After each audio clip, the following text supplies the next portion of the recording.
truly are blessed to have this talent here.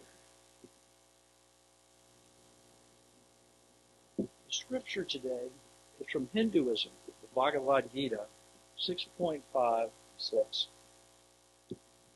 people should discover their own reality and not thwart themselves, for they have themselves as their only friend or as their only enemy. A person has the self as a friend when they have conquered themselves. But if they reject their own reality, the self will war against them. So wins the reader. Interesting concept. The self is your only friend and your only enemy. This week between Christmas and New Year's can be a quiet, reflective time. Most of the work and responsibility of the holidays are over, and our lives begin to settle down, start looking forward to next year. Approaching year end, it's natural to think about the past year. We can look with more clarity at our successes, but also in hindsight, we can contemplate things we wish we'd done differently. We might start thinking about the sometimes dreaded New Year's resolutions. It's easy to contemplate changes we'd like to make in our lives. We also know how hard it can be to really affect change, to let go of old habits and make a decision on new habits, on ways of being that we'd like to develop. How do we turn a desire for change into reality? There are 4 steps that can help in imagining, visualizing, and creating a life that is in tune with your inner truth, with your reality. 1, accept personal responsibility for all your thoughts and decisions. 2, maintain clarity of thought. 3, define what is important to you. What is your truth? And 4, actually living the truth. It's a real hard part. Every experience you have had and every decision you have made has brought you to this point in your life. The way you feel emotionally, the way you view life is a culmination of everything that came before this moment. Unless you change something, your life will remain just as it is. To effect change, each of these steps requires some modification and or elimination of behaviors that are not constructive in defining and living your truth. Step 1, personal responsibility. When you practice your ability to think creatively, to have original thoughts, you learn that you can take control of your own destiny. You can change your view. Not that it's easy. The natural tendency is to follow the patterns of our family and our culture. When you can observe from an outsider's point of view, your family, your culture, you can clearly see when personal relationships, cultural beliefs, and the way things are done do not feel right to you. You'd like to make some change. The 4th principle of the United Metaphysical Churches is, we believe in personal responsibility and that we create our own happiness or unhappiness as we live in harmony or discord with natural, physical, and spiritual laws. It's up to us. You have a lifetime, one day at a time, to learn what makes your life and the lives of those around you better. By paying attention and reflecting on your day-to-day interactions, you can learn what works to make your relationships with others, and most importantly, your relationship with yourself, more rewarding. As you experience even small incremental improvement in your peace of mind or your personal relationships, you understand your own power to effect change in your life. You become more confident by witnessing your ability to modify how you view and live life. And it can start with very small changes. But you set your intention, you see progress, and it builds on itself. Step 2, clarity of thought. Before you desire to control the universe, you must first be able to completely control yourself. Reverend Moon of the Unification Church. It's interesting. You must first control yourself. We all face internal struggles, nagging doubts, conflicting desires, and non-productive thoughts. The internal battle is a fundamental human experience, one deeply rooted in the human condition. According to Ezra Taft Benson, some of the greatest battles will be fought within the silent chambers of your own soul. We all know that. Those sleepless nights, you just can't make a decision. You're not sure what to do. If you're driving downtown in a new city, trying to get to a specific place, it helps to have a detailed map. If not, you can end up on dead ends, one-way roads. We've all done it. It looks real simple. I'm going to go to the Cap Center. But our view of what we want to accomplish in our lives also requires a map. Our intentions, our desires, and our thoughts are the power and the energy that paves the way to the person that we want to be, to the life we want to live. With a clear vision and clear intentions, we slowly but purposefully create the person we want to be. Some of our intentions take a lifetime of effort to accomplish. Others may be succinct and can be accomplished quickly. Clarity of thought allows us to contemplate our decisions and be aware when we are off course, when we're not following the map. Most of our thoughts are habitual and repetitive. To see with new eyes, we must slow down our thoughts and be open to change, be open to new ideas.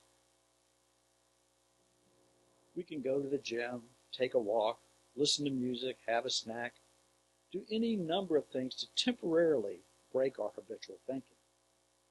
But to actually redirect our thoughts, to observe what we are thinking, and purposefully choose our thoughts, there's no substitute for prayer and meditation. Learning to quiet your mind, to direct your attention to one thing, is the greatest gift you can give yourself. You can learn to recognize and filter out the thoughts and emotions from past situations, your disruptive behaviors. You can actually watch yourself as a third person and choose to change that behavior. When you can be in the present, you can make clear decisions utilizing all that knowledge from the past while not allowing emotions to guide you. It did happen to you. You're not getting rid of it, but you're not allowing your decisions to be made emotionally or based on your priorities. If you wake up feeling unsure about next Friday's business meeting or a family discussion about an ongoing problem, you can learn to observe and acknowledge your train of thought. That that's what you do. You wake up worried about it. And then redirect your energy, your attention, your thoughts, that the meeting is going to be successful, that you're going to prepare for it. You can train yourself to remain positive and proactive in finding solutions to issues. Each of us has a history. Each of us has different situations or events that might cause anxiety. When we recognize and name past habitual behaviors, we learn about ourselves, and with willpower, we can create new patterns of thought and behavior. See yourself accomplishing what you want to accomplish. Create new thought patterns. Think often about being successful in all aspects of your life. Those are steps 1 and 2. Now it gets harder. Steps 3 and 4. Step 3, defining what is important to you. What is your truth? As we experience life, as we get older, our North Star, our truth evolves. In every aspect of our life, experience, maturity, and reflection add to our ability to see different ways of being. When something is not working for you, you are the only one that has the power to discover what does work for you. Just doing the same old day after day will keep you right where you are. We become spiritually aware when we experience that there is more to than what our eyes can see. All our metaphysical principles, they're theories. How do you apply them? Accepting yourself today, just as you are, you can experience freedom from the past and freedom to choose a path that calls to you. Your North Star, your presence, your vision are created and evolves throughout your life. When something doesn't feel right, you're responsible for making that change. The change might be in your own understanding, because you view a situation different. You've learned something. The change might be in your own behavior. You look at your behavior. How often you said, man, I wish I hadn't done that. That's your higher self looking at what you've done. And when you feel that way, decide that in the future you'll react differently. How do we see with new eyes when most of our thoughts and actions are habitual? In prayer and meditation, you can quiet your mind and find inspiration and perspective that is new to you. A quote by Samael: there are moments in life when the mind rests without any kind of worries. When our mind is quiet, when our mind is in silence, then the new arrives. Life's experiences, pleasant and not pleasant, are lessons for us. Daily we make choices. In the big picture, are your day-to-day decisions and actions leading you towards your North Star? To answer this, you need to clearly know your long-term goals. And importantly, be able to put those goals in order. Personal long-term priorities can be mutually exclusive. You may want this and you may want this. But issues like career, marriage, significant others, children, grandchildren, spiritual beliefs, hobbies, and geographically where you want to live, all these different goals can conflict with each other. When making life's decisions, you have to make the decision which is the most important to you, which is your priority. Making a list of your goals and putting them in order of importance directs you like a compass towards your North Star. You will wander off course, but your compass can quickly put you back in the direction you have chosen for your life. Priorities change. It takes effort to follow up, to review your list, and know if it is correctly reflecting your views and dreams at this point in your life. When you were 16, you looked at life a lot differently than when you were 25. And when you're 35, you look at it differently. It continually changes. Your responsibilities change, your dreams. But when you're making your list, if you limit your list to 10 items, and each item becomes precious, having a list in order of priority gives you a roadmap for making difficult decisions based on your priorities. It can be interesting. I've done this. It's interesting to try to you're looking at 1 and you're looking at 8, and after a while you think, well, wait, 8 means more to me. But until you put those priorities in order, it's very hard to make decisions.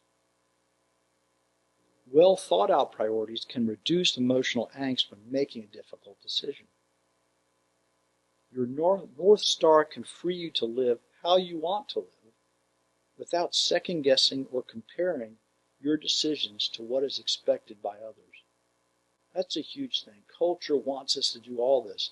But in your heart, if it's not what you want to do, the only way you can really know that is do this work and know what your truth is. So you've named your goals, you've got them in priority.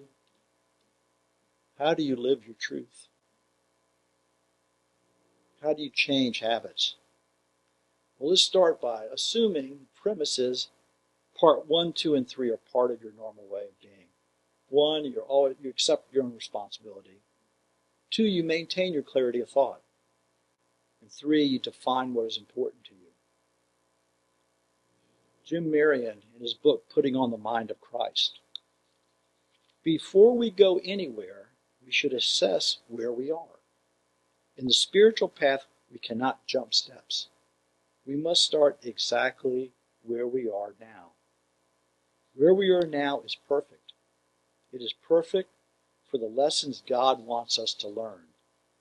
It is perfect in providing us with mirrors, that is, other people who reflect back to us our level of consciousness, our fears, and our strengths. Perfect for our own future unfolding. Every day is a lesson if we're paying attention. Sometimes our spiritual intentions, our goals, conflict with each other. I was speaking a few years ago with one of our congregants who used to heal here on the platform. He mentioned a musician friend of his was playing the night before, and he really wanted to go. He knew he would really enjoy the music. He'd stay out late, he would party, and it would affect his energy on Sunday morning. His persistent, willful vision of being a healer and bringing healing to those he comes in contact with made his decision to stay home easier to make. His decision was based on an ideal, a vision of himself serving others as a healer. He'd been to many healing classes all over the country. He practiced it all the time, and was very high on his list, to be able to help others. He could have thought, one Sunday I may not be at my best, no big deal. But that was not in line with his vision of life, with his ideals. He knew his spiritual compass, and it directed his decision. How can you fit your ideals, your truth, into any New Year's resolutions? You could make a resolution to join a gym and work out 3 times a week. That feels like a chore. We know that doesn't last very long. Or you can envision yourself healthy, physically, mentally, emotionally. You can view that this next year, any exercise, diet, or spiritual work as stepping stones on your ideal of being healthy. With health as your desire, after a long day, will you decide to have that bag of chips with onion dip, or do some stretching and listening to music for 15 minutes? Now, you could do the exercise and then have the chips. But most of us will not have the bag of chips and then do the exercise. You can have both. Know yourself. Choose what fits in with your ideals. We know that 15 minutes of exercise, it's a pain when you start it, but you feel a lot better when you finish. When you can clearly state your priorities, be it spiritual, be it financial, be it your health, your decisions become easier. You have decided to live a healthier lifestyle. You see yourself being active, feeling good, and sleeping well. Our whole metaphysics is based around our thoughts. We say thoughts are things, thoughts create. Your thoughts are important. If you see yourself next year being healthier than you are now, and throughout the year you get better sleep, you eat right, you exercise, that's an ideal. If you see yourself having better relations with friends or better relationships with your family, set that as an ideal. Our thinking patterns and lifestyles create habitual patterns. It takes less energy to think the repetitive thoughts than to create new thought patterns. To create new thought patterns, you have to constantly think the new thought until it becomes an easy and natural thought. It eventually becomes an ideal that is part of who you are. If you've made your list of priorities, and you know 1, 2, 3, 4, and every couple of weeks you look at it and think about it. Am I living up to this priority? And if you're a little off course, Redirect your attention, redirect your actions. And after 6 months, if you're looking, that number 7, it really should be number 3. Where does your spiritual life fit in? Where does your happiness and your family's happiness fit in? As we close out 2025 and move into 2026, consider what is important to you. Envision being the person you want to be. Blessings.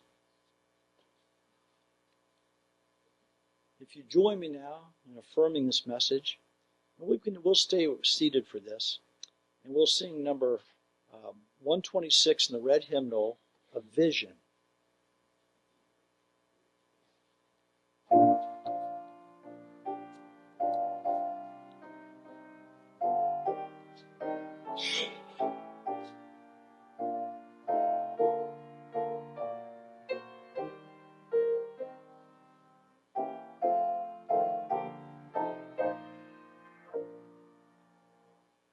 In moments where there comes to me a vision unexpected, I clearly see within my soul the universe reflected. I am a part of all that's good. I feel, I know, no limit. God in all stands forth so clear. No fancy is condemned. No matter what life's future hours may hold, on earth-born sadness, I know there comes to me in truth a heritage of gladness that far transcends all grosser things. I've caught vision glorious. We are a part of all that's good, and that shall be victorious.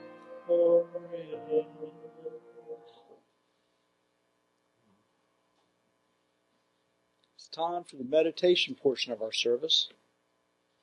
If you'd set down your bulletins, get comfortable, gently close your eyes, and breathe at a comfortable pace.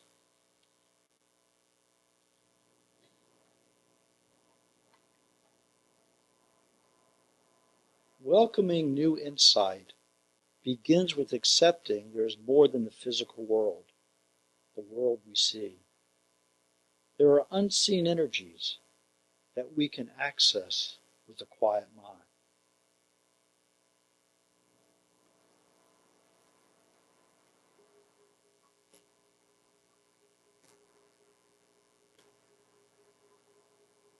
To experience the unseen, we allow our consciousness to concentrate on one thing.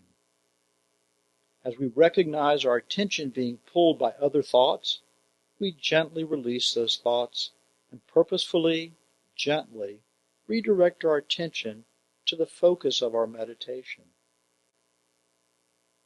We will start by relaxing our body. Be aware of your breathing. Be aware of your body.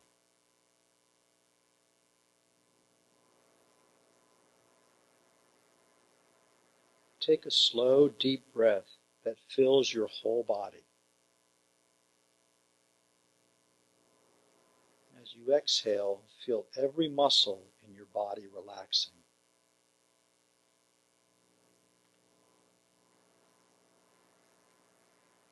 Another slow, deep inhale. And slowly exhaling, allow every muscle in your body to relax.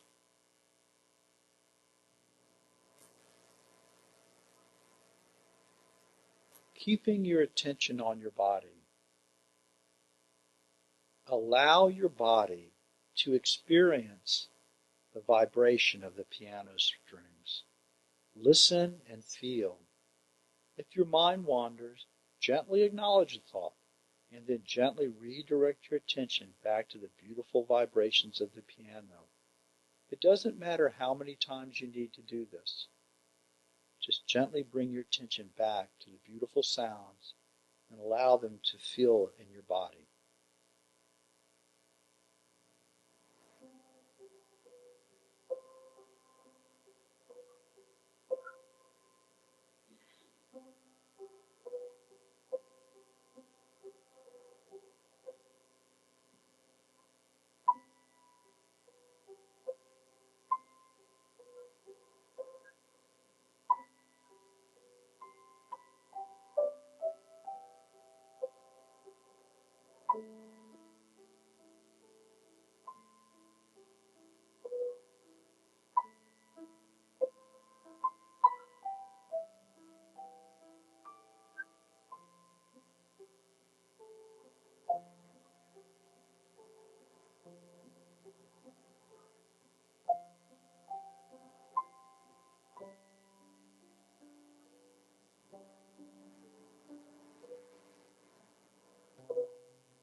With your eyes remaining closed, just touch in with your mind. Just touch in with, are you quiet at peace? Touch in with your big, beautiful heart.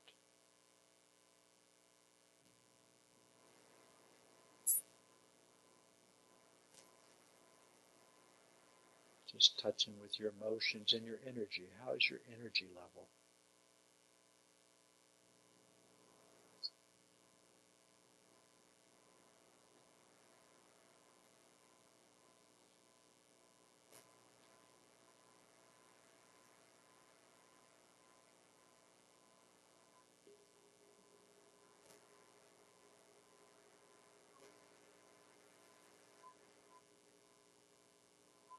With your eyes remaining closed, gently release this meditation and spend a few moments alone with no cares or concerns, just breathing normally.